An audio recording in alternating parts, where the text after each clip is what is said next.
بسم اللہ الرحمن الرحیم۔ السلام علیکم ناظرین، خوش آمدید۔ اللہ تعالیٰ نے ہر دور میں لوگوں کی ہدایت کے لیے نبی بھیجے ہیں تاکہ وہ حق کو پہچان سکیں اور کفر اور گناہ سے بچیں۔ اسی طرح یہ حضرت نوح علیہ السلام کا دور تھا جب زمین پر لوگ بری طرح سے کفر اور گناہ میں مبتلا ہو چکے تھے اور بتوں کو پوجنے لگے تھے، اور ہر طرح برائی اور بے حیائی عام ہو چکی تھی، یہاں تک کہ ان کے ہر گھر میں بت رکھے ہوئے تھے۔ ابلیس نے بنی نوح انسان کو کفر میں مبتلا کر رکھا تھا۔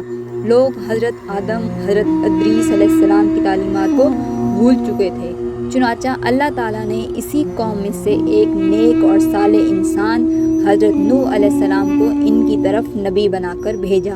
حضرت نوح علیہ السلام کی قوم عراق کے گرد و نواح میں آباد تھے۔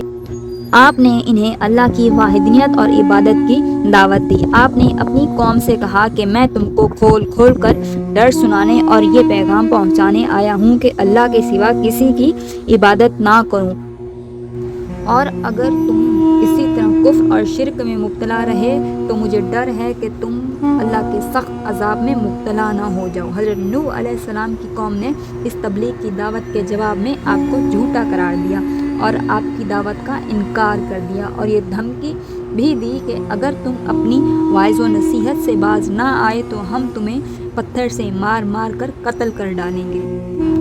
اس زمانے میں لوگوں کی عمر کافی لمبی ہوا کرتی تھی، لہٰذا حضرت نوح علیہ السلام نے بھی لمبی عمر پائی۔ آپ نے اپنی قوم کو 950 سال دین کی دعوت دی اور بے انتہا کوششیں کی کہ لا شریک معبود کی عبادت کریں اور ایمان لا کر شرک سے توبہ کریں، لیکن ان پر اس بات کا کوئی اثر نہ ہوا۔ اس قوم میں سے صرف چند غریب لوگ تھے جو ایمان لائے، جن کی تعداد 70 یا 80 تھی۔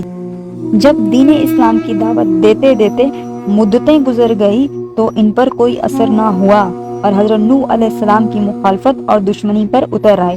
پھر اللہ تعالیٰ نے اپنے نبی کے اطمینان کے لیے ان کی طرف وحی فرمائی کہ جن کی قسمت میں دولت ایمان تھی وہ ایمان لا چکے ہیں، اس کے علاوہ اور کوئی بھی ایمان نہ لائے گا، اس لیے آپ ان کے لیے غمزدہ نہ ہوں۔ اب مہلت کی گھڑی ختم ہونے والی ہے، اب تباہی کا مقررہ وقت آ پہنچا ہے۔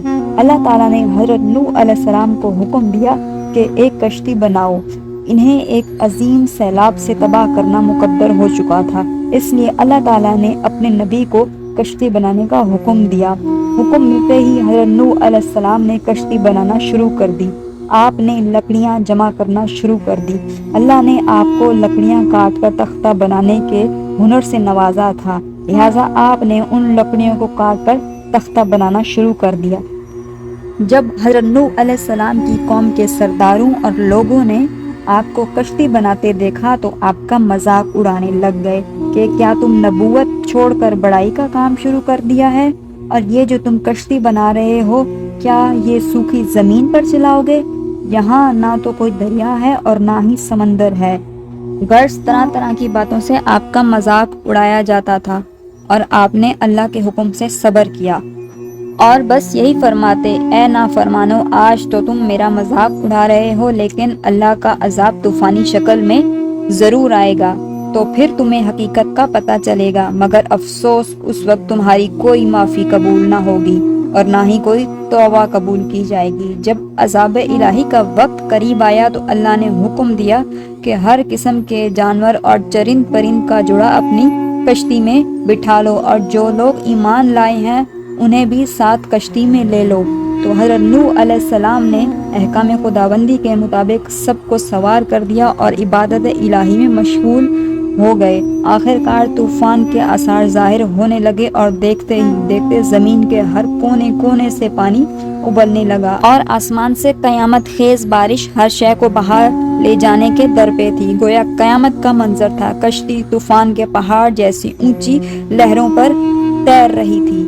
حضرت نوح علیہ السلام نے اپنے بیٹے کنعان کو دیکھا جو ایک اونچے پہاڑ کے مقام پر کھڑا تھا۔ حضرت نوح علیہ السلام نے کہا، اے میرے بیٹے، ہمارے ساتھ کشتی میں سوار ہو جاؤ اور کافروں کے ساتھ نہ رہ جاؤ۔ اس نے کہا، ابا میری فکر نہ کریں، میں ابھی سب سے اونچے پہاڑ پر ہوں اور پانی سے بچ جاؤں گا کہ آج قہر الہی سے کوئی نہیں بچ سکتا۔ اس اثنا کے دوران ان دونوں کے درمیان ایک بلند پانی کی لہر حائل ہوئی اور وہ اس لہر میں غرق ہو گیا۔ طوفان نوح میں پانی کی لہریں اس قدر بلند تھی کہ انہوں نے روح زمین کے تمام پہاڑوں کو بھی چھپا لیا۔ زمین پر کوئی بھی چیز زندہ سلامت نہ تھی، سب کچھ نیست و نابود ہو چکا تھا۔ صرف حضرت نوح علیہ السلام کی پہاڑ نما کشتی تھی جو اللہ تعالیٰ کی مدد سے پانی کی بلند و بالا موجوں میں تیرتی پھر رہی تھی۔ روایات کے مطابق اسی کشتی میں 50 شخص تھے اور ہر ایک کے ساتھ ان کا کنبہ بھی تھا۔ یہ لوگ کشتی میں تقریباً 150 دن رہے۔ اس کے بعد اس کا رخ جبل جودی کی طرف موڑ دیا گیا جہاں وہ ٹھہر گئے۔ پھر حضرت نوح علیہ السلام نے اہل زمین کی خبر لینے کے لیے ایک کوے کو بھیجا۔ کوے نے زمین پر مردار دیکھے تو ان پر جھپٹ پڑا اور تاخیر کی، جس کی وجہ سے آپ نے کبوتر کو بھیجا۔ کبوتر ایک زیتون کے پتے کو لے کر آیا اور اس کے پاؤں کیچڑ سے بھرے ہوئے تھے، جس کو دیکھ کر حضرت نوح علیہ السلام نے اندازہ لگایا کہ زمین خشک ہو چکی ہے۔ حضرت نوح علیہ السلام جودی کے پہاڑ سے نیچے اتر آئے اور ایک بستی کی تعمیر کی جس کا نام سمنین رکھا گیا، اور پھر یہاں سے نسل انسانی کی شروعات ہوئی۔